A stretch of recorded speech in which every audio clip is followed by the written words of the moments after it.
It's my honour to welcome to the stage Sir Christopher Coville.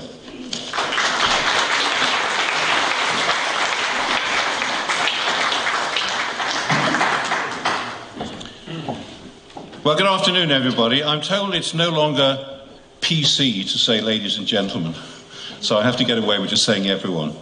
I must say that I'm speaking as the chair of the Friends of Yeatman, and I will come on to talk about the Campaign Protection of Rural England separately. I think most people who are here will have been touched in one way or another by our wonderful community hospital, either in the minor injuries unit, perhaps one of the clinics, or someone that you have in the family who's had a stroke or perhaps needs some outstanding end-of-life care which we provide. And on that point of end-of-life care, we actually have 2 specialist suites in the hospital here, allowing life to end in dignity with friends and family close by. But you know, there's always a challenge. And frankly, the NHS, as we all know, is totally strapped for money. And so often the essential equipment and services that we so desperately need are entirely unaffordable. And that's where the Friends of Yeatman come in. We have 3 charitable objects. The first is to raise the profile, both in the local community but also in the wider NHS, because there's always the vultures of the Treasury lurking in the background looking to make significant savings, and community hospitals are always in the firing line. So we try to raise the profile, make sure everybody knows how important our hospital is to the community. The second, and arguably the most important, is to provide support for the hospital and its staff. And I'll just give you some examples of what we've done recently. We have a new ultrasound scanner. And when I spoke to the radiologist who was using it, he said, "This is so much better than anything we've had before, and I can do my job so much better." We have a stroke rehabilitation kitchen. We've converted an old room that wasn't being used into a rehab kitchen. That enables people who've had disabling strokes to learn how to get back into normal life again.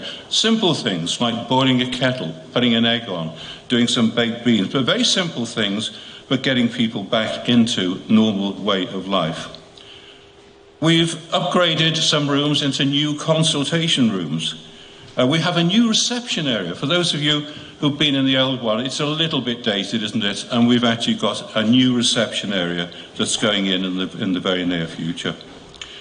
We've got new televisions for patients. Although we've discovered that we do have a problem. The patients are fairly close together, so their TVs are close together, and very often there's an argument about which programme goes on because they've all got individual handhelds, and guess what? One handheld will change the channel of another. But we're getting that sorted out.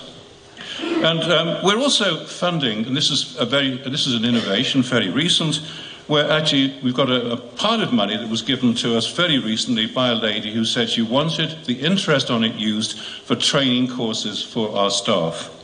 And that's what we're using it for. That's our second object. The third one is, I think, of critical importance right now. And I see we've got a lot of young people, and I'm sure you'll empathise with this.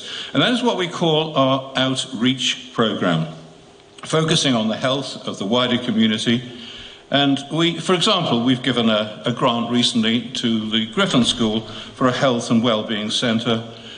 We are supporting schools with mental health services, particularly nurses, mental health nurses coming in. And that, of course, is a big issue. It is a frightening statistic that we have in this town, a relatively small market town, we have 200 young people who are suffering from mental illness. Now, there are various reasons for that. Some people argue it's overdiagnosis. I don't agree with that. Certainly when you talk to the parents and the teachers, you see this as a really big issue.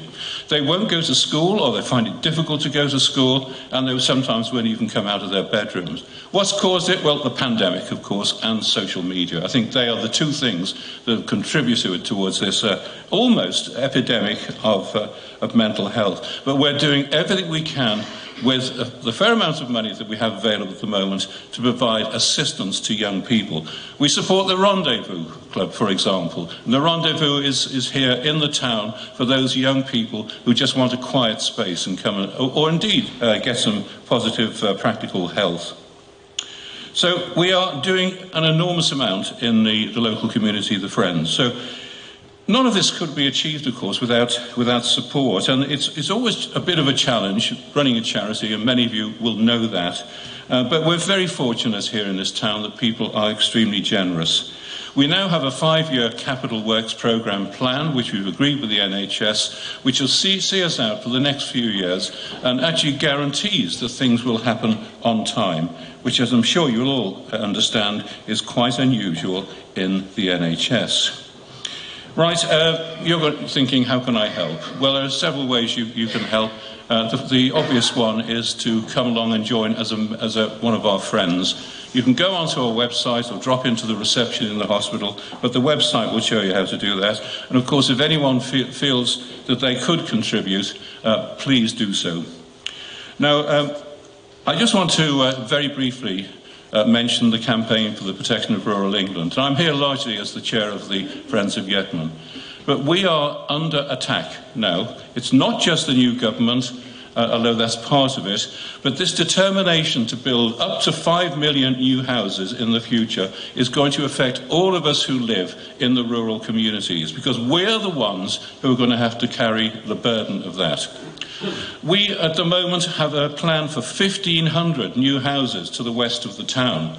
We have a plan for a solar farm just to the west of the town, which will cover hundreds of acres of land in a beautiful part of the world. We are fighting battles for people up at Charlton Hawthorne for a totally inappropriate development. I only mention this because I think over the next few years we will see a real attack on our landscape. And we believe passionately in the campaign for protection of rural England that this is not only good for the country because we're producing food in the country, but also it's very good for our health, our mental health and our physical health to have beautiful landscapes that we can all enjoy. Now, I want to conclude by making a point, and it's wonderful to see so many young people. You're all busy now at the moment with your business. But I can tell you that when the time comes, when the burden of business and full-time occupation is behind you, you want to seriously think about community support. It is so important. It is the backbone of our country. Without community support, we would not be able to look after our people the way we do.